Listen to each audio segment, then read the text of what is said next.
Mais avant, je souhaite vous faire part, évidemment, dans le cadre des services publics environnementaux et de réseau, quelques mots sur la campagne de communication « Je témoin, trier plus, faire face ». Suite à l'emballement qu'a suscité la nouvelle campagne de communication relative au tri des déchets, je souhaite vous dire quelques mots.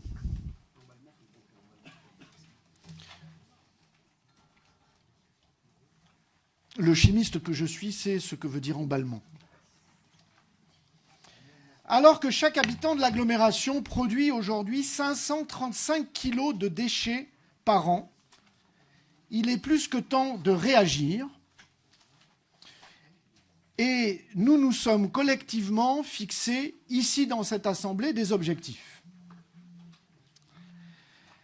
Ces objectifs, très clairement, ne peuvent être atteints, et nous l'avions dit, sans que chacune et chacun, chaque individu que nous sommes, chaque citoyen que nous sommes, hommes, femmes, enfants, sans que chacune et chacun nous modifie ses comportements. Ce sujet est essentiel au processus et de réussir ce processus. Le fait est que, et là aussi, mais je vous invite à aller chercher dans la littérature si vous ne me croyez pas, les campagnes de communication classiques ne fonctionnent absolument plus sur ces sujets. Ici, d'autres endroits en France, ces campagnes-là ne marchent plus. La métropole a donc fait le choix d'une communication renouvelée, décalée, qui a donné lieu à des interprétations regrettables. La métropole souhaitait interpeller au travers d'images de personnes, d'individus, de femmes, d'hommes, d'enfants, prisonnières de leurs déchets, oppressées par ces déchets qui s'amoncellent. 535 kilos chacun. Voilà quel était le seul et unique message qui était porté. Si j'entends les critiques que cette campagne a pu susciter, et je les entends, du fait d'un message qui n'était de toute évidence pas suffisamment limpide, je suis aussi, permettez-moi, pour le moins circonspect. Pour le moins circonspect. Face à l'indignation de certains féministes que je pourrais qualifier de féministes de circonstance, pour certains,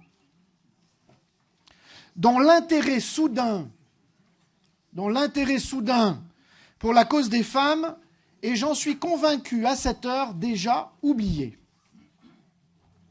Je peux considérer que certains et certaines aient pu être touchés et blessés, et je l'entends. Mais en même temps, et je le dis, je suis dubitatif de l'indignation de certaines et certains, souvent d'ailleurs des hommes, qui ont une capacité à dégainer sur les réseaux sociaux plus vite qu'une connexion cérébrale.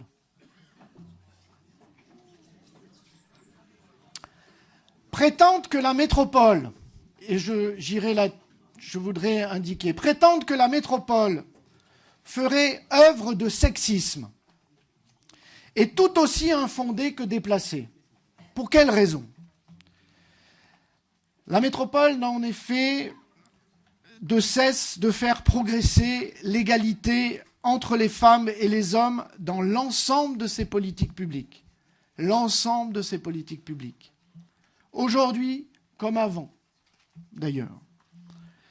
Des espaces publics, au logement, à l'habitat, au sport, à la culture, en passant par bien d'autres domaines que nous connaissons toutes et tous. Enfin, et à titre personnel, puisque le sujet se pose ainsi, le combat pour l'égalité est au cœur même de mon engagement politique. Au cœur. Et en tant qu'élu, en tant que citoyen, en tant que militant, j'ai toujours combattu toutes les formes de discrimination, toutes. Et notamment celles qui touchent plus de la moitié de l'humanité. Pour moi, elles ont toujours été la base et le cœur de mes combats politiques. Alors, s'il faut le rappeler, je le ferai ici, de façon très claire, très simple, en quelques mots. Oui, je suis féministe et j'en suis fier. Je voulais présenter ces mots-là pour expliquer l'état d'esprit qui est le mien aujourd'hui. Blesser n'a jamais été, évidemment, quelconque volonté. Informer et trouver des messages qui permettent de faire prendre conscience les enjeux qui sont les nôtres en termes de responsabilité de citoyens, d'individus que nous avons, en tant que personnes responsables sur ce que nous vivons.